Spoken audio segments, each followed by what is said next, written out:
Hello, sports fan. This is Stephen here with Sports Choice Plus. I'm bringing you a very special breakdown. Is the Warriors dynasty as we know it over? Well, we're going to get right into that. Make sure you check out Sports Choice Plus on the YouTube channel. Make sure you're favoring it and you got the subscription on it. Make sure your notification bell's on before we go any further. And without further ado, let's get right into it. Looking at the disappointing loss to the Los Angeles Lakers where they were blown off the court in their final playoff game, you're looking at a lot of questions for the Golden State Warriors. You're looking at a question of, is this dynasty over? Well, I have news for you. The dynasty as we know it as the Warriors is officially over. When you think about the likes of Draymond Green, when you look at Klay Thompson, you look at Steph Curry, these guys have done something that's extraordinary. With the likes of Andre Iguodala, with the likes of Steve Kerr, with the likes of all the guys that came along for this ride, that dynasty is dead. When you're looking at this new team here, this team was not a championship team by any means. They did have help last year from Jordan Poole. They did have help from different pieces last year, but then you have to ask yourself, at this point, what are the Golden State Warriors? The Golden State Warriors are a shell of themselves. They're a little bit older, a little bit slower. Steph didn't really produce down the late like we thought. Neither did Klay, neither did Draymond.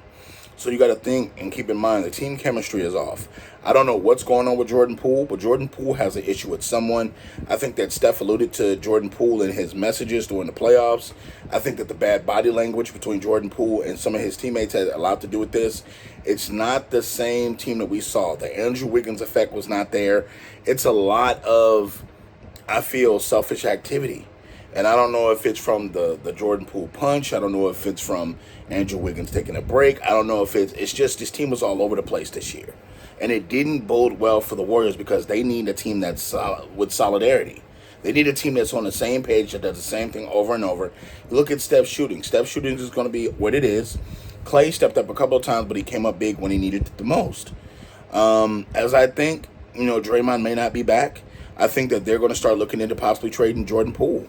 If you look at this, I would look at Minnesota and try to see if I can get a trade with Rudy Gobert.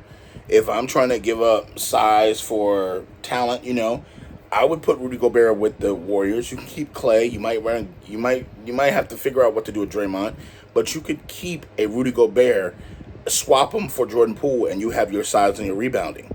It bodes well for Klay and Steph because those are shooters. You got a rebounder. That's just a thought. But you're going to have to possibly get rid of Jordan Poole. You're going to have to change the way that you play basketball at this point because your styles are kind of moving a little slower. And yes, the ball movement was well at times. But you got to think, when you're not hitting shots, that ball movement doesn't matter. Steve Kerr's coaching was stale. He was calling the same old plays, the same back screens. LeBron was calling out. There was one play where Steve Kerr called out a play. LeBron called out where 80 to be, and 80 stood there and caught the pass.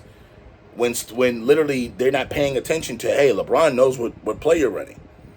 So you got to think, they were out-coached, they were out-manned, they were out-skilled, and they were outplayed in this last series against the Lakers. So if I'm Steve Kerr, I look into the mirror, I have to ask myself, did I do the best job coaching?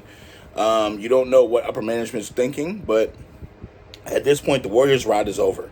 I think in the West, you're going to have teams come harder next year, and you're going to have teams that play at a better chess match next year. I think that the evolution of the West is back, and these teams are getting better. When you look at the likes of Sacramento, they'll probably be back. When you look at the likes of Denver, they'll probably be back. When you look at the likes of Dallas, they may be more active next year. So you got to think, you have a lot of different. The Phoenix Suns are definitely going to be back. You're going to have the likes of the Memphis Grizzlies are probably going to be back. It's just going to get tougher. So the downhill slide is coming for the Warriors, and this is just a part of it. You paid all the luxury tax. You sacrificed so much, and Wiseman didn't work out as a draft pick. So you're stuck with what you have to play with, and you got to make salary moves. And, this is it. The dynasty was impressive. We saw them go to multiple finals over years. We saw Steph win a couple of championships. Kevin Durant came in for a couple. So, I don't know. I think the Dynasty Warrior is over. What do you guys think? In the comment section, all you Golden State Warrior fans, all you NBA fans, definitely check out my sports podcast here on the YouTube Sports Choice Plus channel, and we'll see you on the very next video.